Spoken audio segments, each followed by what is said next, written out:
Breaking news చూస్తున్నాం. భూముల సర్వేకి సంబంధించి జగన్మోహన్ రెడ్డి కీలక వ్యాఖ్యలు చేశారు. ఇక చంద్రబాబుని తీవ్రంగా విమర్శించారు. ఎదుటివారి క్రెడిట్ ని తమ క్రెడిట్ చెప్పుకోవడంలో చంద్రబాబు నాయుడు సిద్ధహస్తుడంటూ జగన్మోహన్ రెడ్డి తీవ్ర ఆరోపణలు చేశారు. మొత్తానికైతే అసలు ఆయన జీవితంలో ఎప్పుడైనా భూ సర్వే చేశారా అంటూ కూడా జగన్మోహన్ రెడ్డి నిలదీశారు. ఇక వైసీపీ అధినేత ఏపీ మాజీ ముఖ్యమంత్రి వైఎస్ జగన్మోహన్ రెడ్డి నిర్వహించిన ప్రెస్ మీట్ లో సంచలన విషయాలు పేర్కొన్నారు. ముఖ్యంగా భూముల రీసర్వే అంశంతో సీఎం చంద్రబాబు నాయుడు క్రెడిట్ చోరీకి పాల్పడుతున్నారు అంటూ కూడా ఆయన ఆరోపించారు. ఈ భూమండలంపై ఇంత దారుణమైన క్రెడిట్ చోరీ చేయగలిగింది ఎవరూ లేరు, కేవలం చంద్రబాబు నాయుడే అంటూ తీవ్రంగా విమర్శించారు. భూముల రీసర్వే చేయాలి అన్న కనీస ఆలోచనైనా చంద్రబాబుకి ఎప్పుడైనా వచ్చిందా అని జగన్మోహన్ రెడ్డి ప్రశ్నించారు. ఇక రైతుల సమస్యలు తీర్చాలి అన్న చిత్తశుద్ధితో నేను ఉన్నాను అని బాబుకు ఆ చిత్తశుద్ధి ఉందా అంటూ కూడా వ్యాఖ్యానించారు. రైతులు ఎదుర్కొంటున్న భూ వివాదాలకు ఏకైక పరిష్కారం సమగ్ర భూ రీసర్వే అని ఆయన స్పష్టం చేశారు.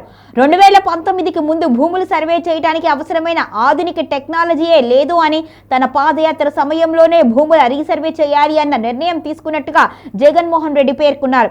2019 ఎన్నికల మేనిఫెస్టోలో అధికారంలోకి వస్తే సమగ్ర భూ సర్వే చేపడతాము అని హామీ ఇచ్చాము అని, ఆ మాటకు కట్టుబడి పారదర్శకంగా భూముల రీసర్వే నిర్వహించాము అని జగన్ రెడ్డి తెలిపారు.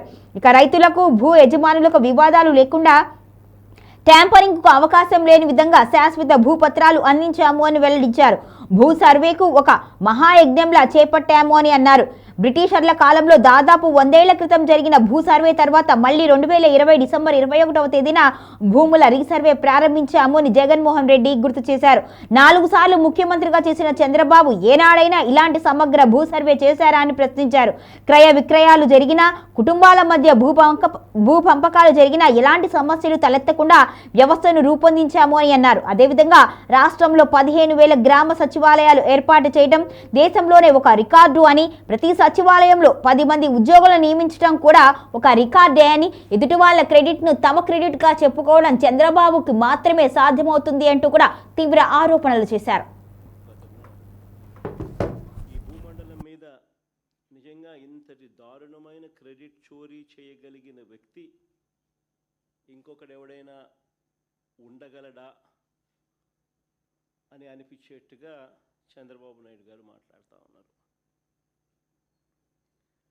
ఊసరి వెళ్ళి కూడా చంద్రబాబు నాయుడును చూసి బహుశా సిగ్గుపడుతుందేమో. అంతటి దారుణమైన మోసాలు, అంతటి దారుణమైన అబద్ధాలు. నేను సూటిగా చంద్రబాబు నాయుడు గారిని అడుగుతా ఉన్నా, మీ ద్వారా ప్రజలందరి తరపున అడుగుతా ఉన్నా. అయ్యా, 4 సార్లు సీఎం అని చెప్పి చెప్పుకునే ఈ పెద్ద మనిషి చంద్రబాబు నాయుడు, నేను అడుగుతా ఉన్నా, భూముల రీసర్వే చేయాలన్న కనీస ఆలోచన అయినా కూడా నీకు ఎప్పుడైనా గతంలో వచ్చిందా అని. కనీసం ఆలోచన అయినా నీకు గతంలో ఎప్పుడైనా వచ్చిందా అని. ప్రజలు ఇబ్బందుల్లో ఉన్నారు, రైతన్నలు ఇబ్బందుల్లో ఉన్నారు, రకరకాల సమస్యలు ఎదుర్కొంటా ఉన్నారు. భూ సమస్యల మీద, వారి సమస్యల మీద కనీసం నీకు ఎప్పుడైనా రీసర్వే చేయించి వాళ్ళ సమస్యలన్నీ తీర్చాలి అని చెప్పి కనీసం నీకు ఏ రోజైనా ఆలోచన అయినా వచ్చిందా చంద్రబాబు గతంలో అని అడుగుతా ఉన్నా. ఈరోజు క్రెడిట్ చోరీ తీసుకుంటూ తాను మాట్లాడుతూ ఉన్న మాటలకు నిజంగా ఈ పెద్ద మనిషి సిగ్గుపడాలి.